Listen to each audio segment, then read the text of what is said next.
ನಮಸ್ಕಾರ ಸ್ನೇಹಿತರೆ. ನಾನೀಗ ಕೆಲವೊಂದು ಕಟ್ಟು ಸತ್ಯಗಳನ್ನ ನಿಮಗೆ ಹೇಳ್ತೀನಿ. ಜೀವನ ಅಂದ್ರೆ ಏನು ಗೊತ್ತಾ? ಇಲ್ಲಿ ಯಾರು ನಿಜ ಇಲ್ಲ, ಎಲ್ಲರಿಗೂ ಎರಡೆರಡು ಮುಖ ಇದೆ. ಹಣ ಬಂದಾಗ ಒಂಥರ, ಹಣ ಇಲ್ಲದಿದ್ದಾಗ ಒಂಥರ, ಅಂತಸ್ತಿದ್ದಾಗ ಒಂಥರ, ಅಧಿಕಾರ ಇದ್ದಾಗ ಒಂಥರ. ಸೊ ಯಾರು ಇಲ್ಲಿ ನಿಜ ಜೀವನ ಮಾಡ್ತಾ ಇಲ್ಲ.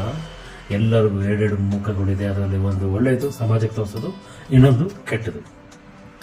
ಸೊ ಜನ ನಿಮ್ಮ ಹತ್ರ ಇರುವ ಹಣ ಮಾತ್ರ ನೋಡಿ ರೆಸ್ಪೆಕ್ಟ್ ಮಾಡ್ತಾರೆ, ಗುಣ ನೋಡಿ ಯಾರು ರೆಸ್ಪೆಕ್ಟ್ ಮಾಡೋದಿಲ್ಲ. ಅದು ನಿಜ. ಯಾರು ನಿಮ್ಮನ್ನ ಅತಿಯಾಗಿ ಪ್ರೀತಿಸ್ತಾರೋ ಅವರೇ ನಿಮಗೆ ತುಂಬಾ ನೋವನ್ನು ಕೊಡೋದು, ಅರ್ಥ ಮಾಡ್ಕೊಳ್ಳಿ. ಯಾರು ನಿಮಗೆ ಅತಿಯಾದ ಪ್ರೀತಿ ಕೊಡ್ತಾರೋ ಅವರು ನಿಮಗೆ ತುಂಬಾ ನೋವು ಕೊಡ್ತಾರೆ.